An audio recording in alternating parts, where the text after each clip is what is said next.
Wake up, Mr. Sullivan. It's time for your weekly social media review. And boy, have you really messed up this week. What do you mean? Your last few videos have had some serious issues. And have you seen all the comments? I thought you weren't supposed to read the comments. Oh, I do. As your social media analyst, it's important to scrutinize all the data and comments. Emphasis on anal. What? Oh, nothing. Go on. While you've had lots of social engagement this week, there are some serious factual mistakes. Like what?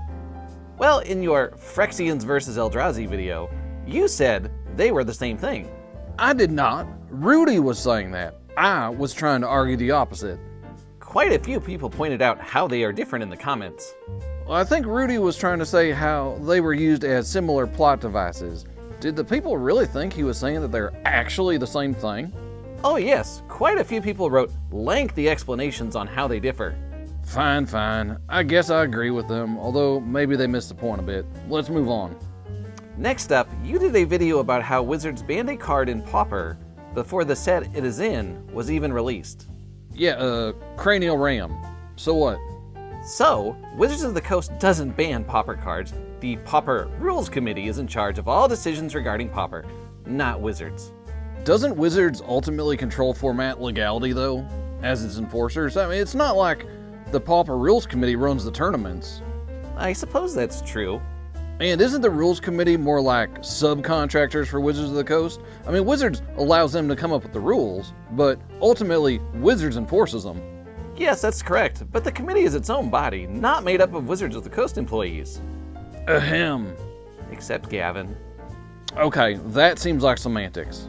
And, going further, you posited that Wizards could have made the card uncommon if they were worried about it affecting Pauper, but Wizards' official policy is to print cards the rarity they want for limited play and not to worry about influencing Pauper. Okay, fine. I can see that. Next issue. And your last video had a major inaccuracy in it. What? You said that counterspells and removal are the same thing, which clearly they are not. Well, I didn't just say that in a vacuum. I meant they're the same in that they both serve as an answer to a player's creature, and that for whatever reason, new players feel it worse when it's done by counterspell than by removal. But they aren't the same thing. I wasn't really saying they were the same thing. Because a lot of creatures have Enter the Battlefield abilities. Do you know about Enter the Battlefield abilities? I have actually played the game before. Enter the Battlefield abilities are very important. As you and every other comment on that video like to remind me. Aha! So you did read the comments. Well, I was hoping somebody would say something nice.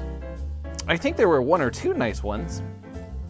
So did people really just get stuck on that whole same thing statement? I mean, the point was really about how similar things can make people feel different ways. Well, you said it. It was hyperbole.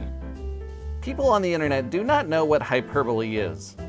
Well, I'm sure some people on the internet know what Wait, was that hyperbole?